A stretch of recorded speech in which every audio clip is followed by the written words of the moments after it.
जब भी मेरी शादी होती तो शादी की रात ही मेरे शौहर को 25 लाख रुपए देकर कहते कि मेरी बेटी को तलाक दे दो। यूँ मैं अब तक कई तलाकें ले चुकी थी, मगर हमेशा मेरी जबरदस्ती शादी करवाकर तलाक दिलवाते और वजह कुछ भी न बताते। लेकिन मेरी माँ उसी रात मुझे दूध में हल्दी डालकर देती, जिसके पीते ही मैं सो जाती थी। आँख खुलती तो हर कोई मुझे अजीब सी नजरों से देखता। इस बार मैंने सोच लिया था कि दूध पीने का नाटक करूंगी। क्यों? झूठ मूठ की सोई हुई हूँ तो पाँव तले से जमीन निकल गई। फिर शौहर मेरे रूबरू बैठा मुझे बड़े गौर से देख रहा था, जबकि मैं शादी की स्टेज पर दुल्हन बनी बैठी खुद ही में सिमटती चली जा रही थी। मैं मुंतजिर थी कि उमेर तो मुझसे कुछ कहेगा, मगर उसे बैठे बैठे बड़ी देर हो गई थी तो मैंने अपनी पलकें उठाकर देखा। मैं आखिरकार बोल ही पड़ी, क्या बात है, आप मुझे इस तरह गौर से क्यों देख रहे हैं? उमेर की नजरें अभी भी मेरे चेहरे पर जमी हुई थी। वह कहने लगा, तुम बेहद हसीन हो आरजू। तुमसे पहले भी मेरे लिए कई लड़कियों के रिश्ते ले जा चुकी थी, मगर मुझे कोई लड़की पसंद नहीं आती थी। जब तुम्हारी तस्वीर देखी तो उसी लम्हे में पिघल गया था। मुझे समझ नहीं आया कि कोई इतना खूबसूरत कैसे हो सकता है। उमेर मेरी तारीफ करने लगा तो मेरी जान में जान आई थी। मैं मुस्कुराते चेहरे के साथ उसकी बातें सुनने लगी थी। वो बोलता चला जा रहा था, आरजू, मैंने अम्मी से कहा कि मुझे लड़की दिलो जान से कबूल है। अम्मी ने भी शुक्र किया कि चलो अब मेरे घर बस जाएगा। मैं उनका इकलौता बेटा हूँ ना, इसलिए उनको मेरी शादी की बहुत जल्दी थी। मैंने भी अभी कहा कि चट मंगनी और पट बिया कर दें, मैं ज्यादा इंतजार नहीं कर सकता। अम्मी ने मेरा कहा मान ली। देखो ना, तुम महज 2 माह के बाद ही मेरी हो चुकी हो, मगर ये 2 माह यूं ही नहीं कट गई थे। मैंने एक एक लम्हा गिन गिन कर गुजारा था। तुमसे फोन कॉल पर बात करता तो जी चाहता कि तुम्हें अपने रूबरू ले आऊं। आरजू, आज मेरे दिल के तमाम अरमान पूरे हो चुके हैं, मगर अफसोस इस बात का है कि मैं तुम्हें हासिल करने की खुशी भी ढंग से नहीं मना सका और वक्त जुदाई भी आ गया। उमेर की आखिरी बात सुनकर मैं चौंक गई थी। महबूब उमेर, आप ये क्या कह रहे हैं? ना करे कि हम कभी जुदा हों। उमेर ने अफसोस से मुझे देखा था, फिर वह बोला, मैं जब से कमरे में आया था इसी बात पर गौर कर रहा था कि तुम ज्यादा अहम हो या 25 लाख, मगर दिमाग कहता था कि 25 लाख कोई छोटी रकम नहीं है। अगर मैं सारी जिंदगी भी कमाता रहूंगा तो भी 25 लाख जमा नहीं कर पाऊंगा। मैं हैरत से बोली, 25 लाख और कहां से आए? उमेर बोला, तुम्हारे अब्बू ने रुखसती के वक्त मुझे ऑफर किया था कि जिस तरह तुम मेरी बेटी को रुखसत करके ले जा रहे हो, अगर इसी तरह उसे तलाक देकर मेरे घर वापस छोड़ जाओगे तो तुम्हें मैं पूरे 25 लाख दूंगा। मुझे उमेर की बात सुनकर बहुत गुस्सा आ गया था। मैं बोली, आपका दिमाग तो ठीक है ना? ये आप नहीं जानते, उन्होंने बड़ी छानबीन करके मेरा रिश्ता तय किया था, क्योंकि अबू कहते थे कि आरजू की शादी उम्र भर का बंधन होता है, इसलिए मैं बहुत सोच समझ कर ही तुम्हारी शादी करूंगा। अब ऐसा कैसे हो सकता है कि मेरे ही अपने मेरी तलाक करवाना चाहते हो?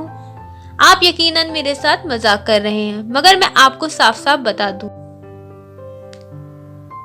कि मुझे इस किस्म के मजाक बिल्कुल पसंद नहीं है। ये बात सच है कि मैं आपको बहुत चाहती हूँ, मगर इस मजाक की वजह से अगर मैं आपसे रूठ गई तो मानूंगी नहीं। उमेर बोला, प्यारी आरज़ू, मुझे माफ कर देना, मगर मैं बहुत मजबूर हो चुका हूँ, इसलिए मैं अपनी मुकम्मल होशो आवाज में तुम्हें तलाक देता हूँ। उमेर ने एक ही सांस में मुझे 3 तलाक दी थी, जबकि मैं कह रही थी, मैंने तो कभी ख्वाब में भी नहीं सोचा था कि मेरे साथ ऐसा भी हो सकता है। शादी के स्टेज पर ही मुझे तलाक मिल जाएगी। मेरी आंखों से आंसू बहने लगे तो उमेर कहने लगा, बस बस, अभी रोने का वक्त नहीं आया। डर है कि जरा सी भी देर होने पर तुम्हारे अब्बू का अपना फैसला ना बदल दे। ये ना हो कि मेरे 25 लाख में से कटौती हो जाए। चलो जल्दी उठो, मैं तुम्हें तुम्हारे घर पर छोड़कर आऊंगा। मुझसे हिला भी नहीं जा रहा था, मगर उमेर ने मेरा हाथ पकड़ लिया और तकरीबन मुझे घसीटते हुए अपने साथ बाहर ले आया था। गाड़ी में बैठकर मेरे घर के दरवाजे तक ले गया। उसने बेल बजाई तो दरवाजा खुला था। अब्बू की तरफ देखकर बोला, ये रही आपकी अमानत, अब मुझे रकम दे ताकि मैं चला जाऊं। मेरी आंखों के सामने बुलाया और नोटों से भरा हुआ ब्रीफकेस थमा दिया था। उमेर वापस चला गया था तो मेरा हाथ थामकर मुझे घर ले आए।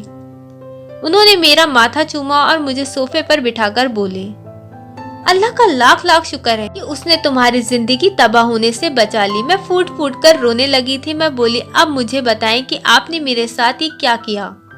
آپ نے مجھے رسوا کیوں کر دیا؟ میں نے تو سنا تھا کہ باپ اپنی بیٹیوں کے گھر بسانے کے خاطر بہت کچھ کر جاتے ہیں، مگر آپ نے تو میرے شوہر کو پیسوں کا لالچ دے کر میری طلاق کروا دی۔ میں اب طلاق کا ٹھپا ماتھے پر سجا کر نہیں پھروں گی۔ روتے روتے میری ہچکی بن گئی تھی۔ اتنی دیر میں میری ماں میرے لیے ہلدی والا دودھ لے آئی۔ میں کہنے لگی، میری بیٹی دودھ پی لو۔ میں چیخ پڑی، میں بولی، امی۔ میرا گھر اجڑ گیا۔ میں شادی کی پہلی رات ہی طلاق لے کر گھر واپس آ چکی ہوں۔ اس سب کے پیچھے کوئی اور نہیں بلکہ میرے باپ ہیں۔ ایسے میں مجھے دلاسا دینے کے بجائے، شوہر کا گریبان پکڑنے کے بجائے میرے لیے ہلدی والا دودھ لے کر آئی ہیں۔ مجھے بتائیں، یہاں پر کوئی مذاق ہو رہا ہے؟ میری ماں نے میرے دونوں ہاتھ تھام لی ہے، جبکہ ابو بولے، آرزو، جب تمہارا نکاح عمیر کے ساتھ ہو گیا تو اس کے ایک رشتہ دار نے میرے کان میں آ کر مجھے بتایا کہ عمیر اور اس کے گھر والے فراڈ ہیں۔ عمیر تم سے پہلے بھی کئی لڑکیوں کے ساتھ شادی کر چکا ہے۔ یہ سب سن کر تو میں حیرت میں مبتلا ہو گئی تھی، مگر میں نے سوچا کہ شاید یہ جھوٹی خبر ہے، اور اس لیے میں نے اپنے ذریعے سے پتہ لگایا تو مجھے معلوم ہوا کہ عمیر سچ میں اچھا لڑکا نہیں ہے۔ وہ تمہاری زندگی تباہ برباد کر دیتا۔ تم میری اکلوتی اولاد ہو، خود ہی بتاؤ، میں تمہاری زندگی تباہ ہوتے ہوئے نہیں دیکھ سکتا تھا۔ کیا یہ ممکن تھا؟ میں غصے سے بولی، ابو، پہلے آپ کے ذریعے کہاں مرے ہوئے تھے؟ آپ نے پہلے اس بات کی تصدیق کیوں نہ کری؟ منگنی ٹوٹ جاتی تو مجھے اتنا دکھ نہیں ہوتا۔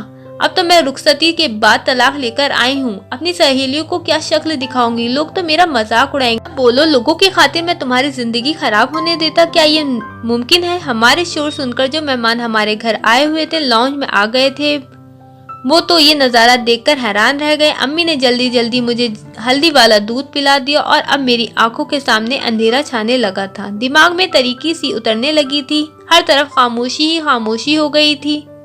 دیکھتے ہی دیکھتے میں بہت گہری نیند میں سو چکی تھی۔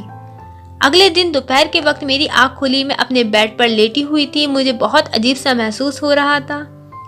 میرا دماغ ارد گرد کے ماحول کو پہچاننے میں غلطی کر رہا تھا۔ میں یہی سوچ رہی تھی کہ آخر میں یہاں کر کیا رہی ہوں، اور پھر میرے دماغ میں رات والا منظر گھومنے لگا تھا۔ مجھے طلاق ہو گئی ہے، یہ بات سوچتے ہی میرا دل ٹوٹ سا گیا تھا۔ میں جلدی سے اٹھ بیٹھی اور تقریباً بھاگتی ہوئی باہر لاؤنج میں آ گئی تھی۔ سب مہمان واپس جانے کی تیاری میں مشغول تھے، لیکن جیسے ہی ان کی نظر مجھ پر پڑی تو مجھے عجیب سی نظروں سے دیکھنے لگے تھے۔ مہمان کی نظروں میں میری اور صحیح نہیں تھی، طنز بھی نہیں تھا، کچھ ایسا تھا جسے میں سمجھ نہیں پائی تھی۔ امی نے مجھے دیکھا تو میرا ہاتھ پکڑ کر مجھے اپنے ساتھ کمرے میں لے آئیں اور کہنے لگیں، آرزو، تم دل چھوٹا مت کرو، میں تمہارا گھر ضرور بساؤں گی اور ایک ایسے شخص سے تمہارا ہمسفر بناؤں گی جو تمہیں سر آنکھوں پر بٹھا کر رکھے گا، تمہیں دنیا جہان کی خوشیاں دلائے گا۔ تم اپنا دل غمزدہ مت کرو۔ جب تک تمام مہمان چلے نہیں گئے تھے، میں امی کے کمرے میں ہی چھپ کر بیٹھی رہی تھی۔ میں نے اپنا موبائل اٹھا لیا اور عمیر کے ساتھ اپنی پرانی چیٹ پڑھنے لگی۔ اس نے ہر میسج میں میرے ساتھ محبت کا دعویٰ کیا تھا، اس نے ہمیشہ ساتھ نبھانے کی قسم کھائی تھی۔ اس نے ہر میسج میں یہی لکھا تھا کہ وہ مجھے کبھی نہیں چھوڑے گا۔ کیا ایسی باتیں کرنے والا شخص دھوکے باز ہو سکتا ہے؟ میرے دل سے یہی صدا تھی کہ نہیں، ایسا نہیں ہو سکتا۔ تب مجھے ابو سے بے انتہا نفرت محسوس ہوئی تھی، ان کی وجہ سے میرا گھر ٹوٹ گیا تھا۔ میں لوگوں سے ڈرنے لگی تھی، اس لیے گھر سے باہر نہیں نکلتی تھی، جبکہ ابو جب یہ سب دیکھتے تو نہایت خوبصورت ہو جاتے۔ مجھے کہتے، آرزو، تم باہر نکلو، گھومو پھرو، خود کو یوں گھر میں قید مت رکھو۔ میں ان کی باتیں کان سے سن کر دوسرے کان سے نکال دیتی تھی، مگر اب وہ مجھے زبردستی اپنے ہاتھ سے باہر لے جانے لگے تھے۔ وہ مجھے بہت زیادہ وقت دیتے تھے، وہ مجھے ہر وقت سمجھاتے رہتے تھے۔ ایک دن مجھ سے کہنے لگے، تمہیں چاکلیٹ پسند ہے نا؟ میں نے بھی بات میں سر ہلا دیا۔ تو کہنے لگے، تم چاکلیٹ حاصل کرنے کے لیے کس حد تک جا سکتی ہو؟ میں بولی، ابو، میں تو پہاڑ بھی پار کر سکتی ہوں۔ ابو بولے، اگر تمہارے سامنے میں ایک طرف بریانی رکھتا ہوں اور ایک طرف چاکلیٹ تو تم کس کو چنو گی؟ میں ہنس دی اور بولی، ایک بھی لمحہ ظاہر کیے بنا میں بریانی کو چن لوں گی، کیونکہ بریانی کے سامنے چاکلیٹ کی محبت دل سے کم ہو جاتی ہے۔ ابو بولے، آرزو، تو عمیر کے لیے تم چاکلیٹ کی طرح تھی، جبکہ پیسہ اس کے لیے بریانی تھا۔ اس نے تمہیں پیسے کی خاطر چھوڑ دیا، کیا تم ساری زندگی اس کا روگ لگا کر بیٹھی رہو گی؟ ابو کی باتیں سن کر میں پھوٹ پھوٹ کر رونے لگی تھی۔ سچ ہی تو کہہ رہے تھے، عمیر نے مجھے چھوڑا تھا تو اس میں ان کا تو کوئی قصور نہیں تھا اور نہ ہی پیسوں کا، بلکہ اصل قصور تو اس عمیر کی خود کی نیت کا تھا۔ اس دن میں اتنا روئی تھی کہ دل سے عمیر کا خیال ہمیشہ ہمیشہ کے لیے نکل گیا تھا۔ ابو مجھے نئی پرتھا کے لیے تیار کر رہے تھے۔ انہوں نے مجھے ایک لڑکی کی تصویر دکھائی تو میں نے رضامندی ظاہر کر دی۔ ابو نے لڑکے والوں کو گھر بلا لیا تھا اور میری اور ساحل کی ملاقات کروا دی تھی۔ ساحل ایک اچھا لڑکا تھا۔ وہ کہنے لگا مجھے بھی کہ اپنی پہلی شادی ناکام ہو چکی ہے۔ میں جانتا ہوں کہ لڑکیوں کے لیے شادی کے ٹوٹ جانا بہت بڑا صدمہ ہوتا ہے۔ میں آپ کو اس غم اور صدمے سے نکالنے کی پوری کوشش کروں گا اور آپ کو بے انتہا محبت دوں گا۔ میں ساحل کی باتیں سن کر بہت امید ہو گئی تھی۔ میں نے اسے کہہ دیا تھا میں ساحل کے ساتھ شادی کرنے پر رضامند ہوں، پر اس دفعہ میں منگنی نہیں کرنا چاہتی۔ میں نے نکاح کا آپشن چوز کیا۔ اس لیے ٹھیک 2 ہفتے بعد وہ دن آ گیا جب ساحل اور میری شادی ہو گئی۔ میں خوش تو تھی، لیکن اس بار میری شادی کی رات کو لے کر میرے دل میں بہت سارے وسوسے اٹھ رہے تھے۔ وہ کہتے ہیں نا، دودھ کا چھلا تو چھاچھ بھی پھونک پھونک کر پیتا ہے۔ میں ساحل کے کمرے میں بیٹھی تھی۔ وہ بہت خوش تھا۔ میرے پاس آیا، میرا گھونگھٹ اٹھایا اور مجھے سونے کی انگوٹھی پہنا کر بولا، آرزو میں تمہیں عمر بھر خوش رکھنے کی کوشش کروں گا۔ میں مسکرا کر بولی، کیا مجھے آپ کے وعدوں پر یقین کر لینا چاہیے؟ ساحل اس بات پر سر ہلا دیا اور کہنے لگا، جان کی بازی لگا دوں گا مگر اپنی کہی بات پر پورا اترنے کی کوشش کروں گا۔ تبھی ساحل کو فون کی گھنٹی بجی۔ اس نے فون نکال کر کان سے لگایا تو اس کی مسکراہٹ ہلکی ہلکی کر کے پوری طرح ختم ہو گئی تھی۔ آپ کیا کہہ رہے ہیں؟ میں آپ کی بات نہیں سمجھ پا رہا ہوں۔ فون کی دوسری جانب بیٹھا شخص اس نے نہ جانے کیا کہا۔ ساحل کے چہرے پہ مسکراہٹ پھیل گئی۔ ساحل نے فون بند کر دیا اور میرا ہاتھ پکڑ کر بولا، میں تمہیں طلاق دیتا ہوں۔ یہ الفاظ میرے دل پر ہتھوڑے مارنے لگے تھے۔ میں غصے سے بولی، تم کیا بکواس کرنے لگے؟ کہنے لگا، آرزو میں 2 سال ایک پرائیویٹ کمپنی میں جاب اسٹارٹ کی تھی۔ میں بہت برے حالات سے گزرا۔ اس کمپنی والوں نے تنخواہ بھی بہت کم دی تھی، جبکہ میرا ہنر کے باعث کمپنی نے بہت کامیابی حاصل کر لی تھی۔ جس دن میں تم سے ملنے گھر آیا تب تمہارے ابا کہنے لگے تھے، مجھے بتاؤ تمہاری زندگی کا سب سے بڑی خواہش کیا ہے؟ تو میں نے بولا تھا اگر مجھے 20 لاکھ روپے مل جائیں تو میں اپنا بزنس شروع کرنا چاہوں گا۔ ابھی تمہارے ابو کا فون آیا تھا، مجھے 25 لاکھ روپے دینے پر سہمت تھے، بدلے میں انہیں مجھ سے تمہارے لیے طلاق چاہیے۔ میں طلاق ہرگز نہ دیتا، مگر ایک طرف تم تھی اور دوسری طرف میرا ایک بہت ہی بڑا خواب۔ چلو میں تمہارے گھر چھوڑ آتا ہوں، کیونکہ اب ہم دونوں ایک دوسرے کے لیے نامحرم ہو چکے ہیں۔ میرا سر چکرانے لگا تھا، میرے گال سرخ ہو گئے۔ میں نے چلا کر کہا، مجھے تمہارے ساتھ نہیں جانا، میں خود چلی جاؤں گی۔ ساحل مسکرا کر بولا، یار میری مجبوری ہے کہ تمہارے ابو نے مجھ سے کہا ہے اگر تم میری بیٹی کو چھوڑنے آئے تبھی میں تمہیں پیسے دوں گا۔ اگر مجھے تمہارے ساتھ زبردستی بھی کرنی پڑی تو میں اس سے گریز نہیں کروں گا۔ میں نے سر ہلا دیا تھا۔ میں کچھ کہے بنا ساحل کے ساتھ چل پڑی تھی، جو مجھے پیسوں کی خاطر طلاق بھی دے چکا تھا، پھر وہ کچھ بھی کر سکتا ہے۔ گھر کے دروازے پر ساحل نے بیل دی، جبکہ ابو مجھے دیکھ کر بولے، آ گئی میری بیٹی۔ آپ میری بیٹی کو ایسی سرسری انداز میں پوچھ رہے تھے جیسے میں کسی ٹرپ سے واپس آئی ہوں۔ میں کچھ نہیں بولی۔ ابو باہر نکل کر ساحل سے بات چیت کرنے لگے تھے، جبکہ میری امی میرے لیے ہلدی والا دودھ لائی تھی۔ میں چیخنے لگی تھی۔ میں بولی، امی ابو نے دوسری بار بھی گھر اجاڑ دیا۔ تبھی مجھے پیچھے سے ابو کی آواز سنائی دی تھی، کہنے لگے، میں نے تمہیں بچانے کے لیے سب کیا ہے۔ ساحل ایک اچھا لڑکا نہیں تھا، خود تمہیں خوش نہیں رکھ پاتا۔ میں غصے سے بولی، ابو مجھے حیرت ہوتی ہے کہ آپ نے کروڑوں کا بزنس تنہا کیسے سنبھالا ہوا ہے۔ آپ تو اتنا بھی نہیں جانتے کہ مقابل شخص اچھا ہے یا دھوکے باز۔ آپ خود تو لوگوں کو پرکھ نہیں ہے، ایک فیل انسان ہے۔ میرے چلانے سے امی دہل رہی تھی۔ امی کہنے لگی، بیٹی دودھ پی لو، تمہیں سکون مل جائے گا۔ میں سر ہلا دیا، مگر امی نے زبردستی مجھے دودھ دے دیا۔ دودھ پیتے ہی مجھے سکون مل گیا، مجھے نیند آ گئی تھی۔ اگلے دن میں بہت دیر سے اٹھی تھی، دن چڑھا تھا۔ میں سو کر اٹھی تو میرے گھر کے ملازم مجھے بڑی حیرت سے دیکھ رہے تھے۔ مجھے سمجھ نہیں آ رہا تھا کہ سب کیا ہو رہا ہے۔ मैंने खुद को एक कमरे तक महदूद कर लिया था। मैं किसी से मिलती जुलती नहीं थी। अब्बू एक दिन मेरे पास आए और कहने लगे, कितने दिनों से मैं तुम्हारा इंतजार कर रहा हूँ, तुम बाहर आओगी, हमारे साथ मिलजुल कर बात करोगी, मगर तुमने तो हमसे दूरी तय की हुई है। मैं बोली, अब्बू मुझे बताएं कि आपने मेरे साथ इतना बुरा क्यों किया, आपको मेरी तलाक क्यों करवाई। कहने लगे, बेटा कभी कभार अपने औलाद की बेहतरी के लिए इंसान को कड़वा घूंट पीना पड़ जाता है, वरना दुनिया में कौन ऐसा बाप होगा कि ये चाहेगा कि उसकी औलाद मुश्किल हालात का सामना करना पड़े। मेरा बस चले तो तुम्हारे पाँव भी अपनी हथेली पर रखूं, मगर ये दुनिया है बेटा, यहाँ औलाद माल इंसान की आजमाइश के लिए ही होते हैं। मैंने जो कुछ भी किया बड़ी तकलीफ में किया, मैं हरगिज ऐसा नहीं करना चाहता था। मैंने सर हिला दिया और बोली, अब ये आखिरी बार था, मैं आपको मजीद अपने एहसासात और जज्बात के साथ खेलने की इजाज़त नहीं दूंगी। अब्बू बोले, हाँ बिल्कुल वैसे ही होगा जैसे तुम चाहोगी। उस दिन के बाद मैं अम्मी अब्बू के साथ बैठने लगी थी, मगर दिल में बहुत से सवाल थे कि अब्बू मुझे तलाक क्यों दिलवा देते हैं। क्या मेरे दोनों शौहर ही बुरे थे, और अगर पूरे ही थे तो पता क्यों ना होता था। शादी की रात उन पर वही उतर जाती थी कि तुम्हारी बेटी का शौहर अच्छा नहीं है और उसे तलाक दिलवा दो। चलो ये भी मान लिया कि चल जाता था, फिर वो 25 लाख रकम देकर मुझे तलाक क्यों दिलवाते थे। मैं भी इन्हीं सवालों का जवाब ढूंढ नहीं पाई थी कि उन्हें मुझसे कह दिया कि वो मेरी तीसरी शादी करना चाहते हैं। मैं तो अब्बू की बात सुनकर आपे से बाहर हो गई थी। मैं बोली, नहीं नहीं बस अब बस हो गई है, मैं अपनी जिंदगी के साथ खिलवाड़ करने की इजाज़त नहीं दूंगी। अब्बू बोले, बेटा अब की बार मैंने तुम्हारे लिए बहुत अच्छा रिश्ता ढूंढा है।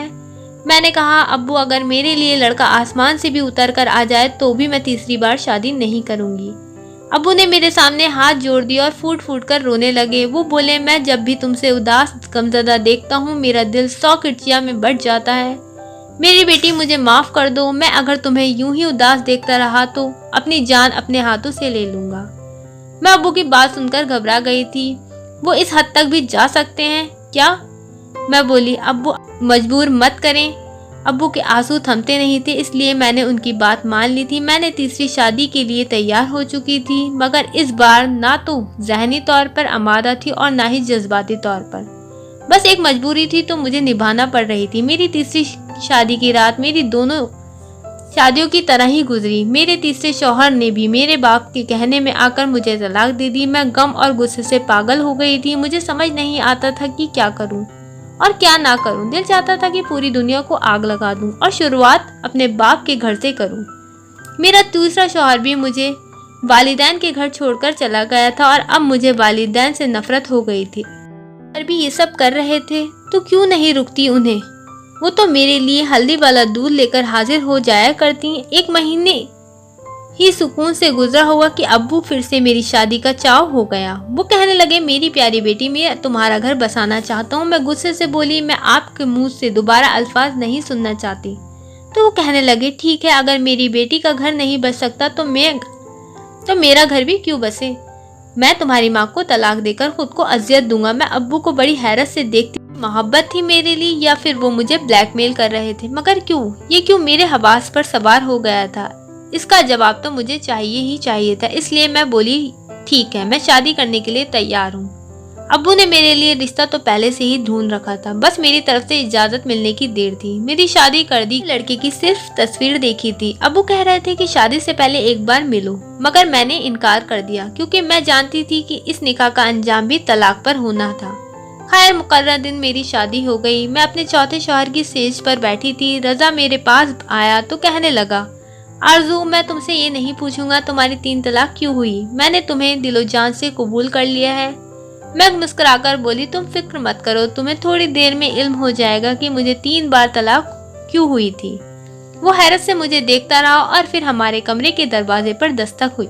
उठकर दरवाजा खोला था, वो बाहर निकल गया था, जबकि मैं धड़कते दिल पर काबू पाकर उसका इंतजार कर रही थी कि न जाने क्या होगा। तब रजा कमरे में आया और कहने लगा, आरजू, तुम्हारे अब्बू ने एक आदमी को भेजा था। वो कह रहे थे कि अगर मैं तुम्हें तलाक दे दूं तो वो मुझे 25 लाख रुपए दे देंगे, मगर मैं अपनी बीवी को अपनी इज्जत के महज पैसों का लालच में तलाक नहीं दे सकता। ये बात मेरी हालत के खिलाफ है। मैं बड़ी हैरत से अपने शौहर को देख रही थी। क्या ऐसे भी होते हैं इनको पैसों का लालच ना सके। मैं रजा को आजमाने की खातिर बोली, रजा मेरी पहले भी तलाक इसी वजह से हुई है। मेरे शौहर मुझे पैसों की खातिर छोड़ जाया करते थे। आप कितनी अच्छी डील अपने हाथों से क्यों जाने दे रहे हैं? वो मुस्कुराकर बोले, जिंदगी में पैसा ही सब कुछ नहीं होता, पैसा तो हाथों की मैल होता है। मेरी बीवी मेरी इज्जत है और इज्जत को पैसों के लिए तलाक नहीं दे सकता। मुझे लगा था कि मेरा दिल खुशी से फट जाएगा। खैर मैं बोली, रजा एक बात कहूँ? उसने हाँ में सर हिलाया। तो मैं बोली, मैं इसी से बेखबर हूँ कि मेरे अबू मेरे साथ ये सब क्यों किया। मैं हकीकत मालूम करना चाहती हूँ, इसलिए आप मेरे साथ चलें और ये जाहिर करें कि आपने मुझे तलाक दे दी, फिर सब कुछ पता चल जाएगा। रजा ने मेरी बात मान ली और हम मेरे वालिदैन के घर चले गए। रजा से बात करने लगे जबकि मैं घर आकर रोने लगी थी। अम्मी ने मुझे हल्दी वाला दूध ला कर दिया तो मैंने उनसे नजर बचाकर दूध गिरा दिया और खुद सोने का नाटक करने लगी। अभी 10 मिनट ही गुजरे थे कि हमारे घर बहुत सारे लोग आने लगे। पहले तो एक नर्स आई थी, उसने मेरा चेकअप किया तो कहने लगी, इसको फिर से पागलपन का दौरा पड़ा है। ये लड़की मर्द को अपने दर्द बर्दाश्त नहीं कर सकती तो आप इसकी शादी करते ही क्यों हैं? ये अपने आप को नुकसान पहुंचाने की, तब आपको सुकून हो जाएगा। फिर एक वकील दाखिल हुआ जो अब्बू ने नर्स की कही बातें वकील को बता दी। नर्स ने भी वही अल्फाज वकील के सामने दोहराए थे। रजा को भी वहां पर बुलाया गया। वो कहने लगा, वकील साहब, जैसे ही अपने कमरे में पहुंचा मेरी बीवी ने मुझ पर हमला कर दिया और मुझे मारना पीटने लगी। फिर बोली कि तलाक दे दे, नहीं तो मैं अपनी जान ले लूंगी, इसलिए मैंने इसे तलाक दे दी। ऐसा मुझे आरजू के वालिद ने कहने को कहा था, मैंने ऐसा नहीं किया। मेरी बीवी बिल्कुल ठीक ठाक है। मैं भी उठकर बैठ चुकी थी और वकील साहब से बोली, ये सब मेरे खिलाफ साजिश है। मेरे बाप ने मुझे 3 बार तलाक दिलवाई।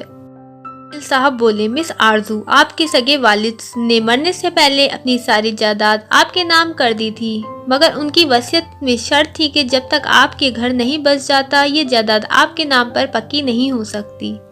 आपके सौतेला बाप शायद इसी खेल खेल रहा था। वो हर बार आपको तलाक दिलवाकर मुझे बुला लेता था और कहता था कि मेरी बेटी घर बसाने के काबिल नहीं है। इसके साथ ज़हनी मसला है और फिर ऐसा ही बयान आपके शौहर भी दे जाता था। मैं हक्की बक्की रह गई थी। क्या मैं सोच में थी? ये इंसान जिसको मैंने सारी जिंदगी बाप की तरह चाहा, खुद तो मेरा बाप नहीं था, पर अम्मी तो मेरी सगी माँ थी। फिर तुमने ये सब क्यों किया? रजा ने कहा, मैं तुम्हें बताता हूँ। तुम्हारे पिता के साथ रहते हुए तुम्हारी माँ इस व्यक्ति से प्रेम संबंध हो गया था और फिर वह उसके साथ घर से भाग गई। तुम्हारे बाप इसी सदमे में मर गए, इसलिए उन्होंने ऐसी वसीयत कर दी। शायद अपनी माँ की नजरों से अभी तक उस इंसान का प्यार नहीं उतरा जिसने तुम्हारे साथ ये सब करना बंद नहीं किया। मैं आज फूट फूट कर रोने लगी। दुनिया में अकेली रह गई। रजा ने मेरा साथ दिया। मैंने अपने माता पिता के खिलाफ धोखाधड़ी का मामला दर्ज कराया। उन्हें पुलिस ने पकड़ लिया। जिन लोगों ने मुझ पर दया नहीं की, मैं उन पर दया कैसे कर सकती थी? फिर जब तक इन लोगों को सजा नहीं मिली, इन लोगों का चरित्र बदलने वाला नहीं था। सारी संपत्ति मेरी है, केवल मैं और रजा हर चीज का ख्याल रख रहे हैं। सच है कि पैसा बहुत बड़ी परीक्षा है, ये अपने लोगों का खून सफेद कर देता है। आशा करती हूँ कि आपको ये कहानी पसंद आई होगी। कमेंट में जरूर बताएं। Please like share and subscribe to my channel. धन्यवाद।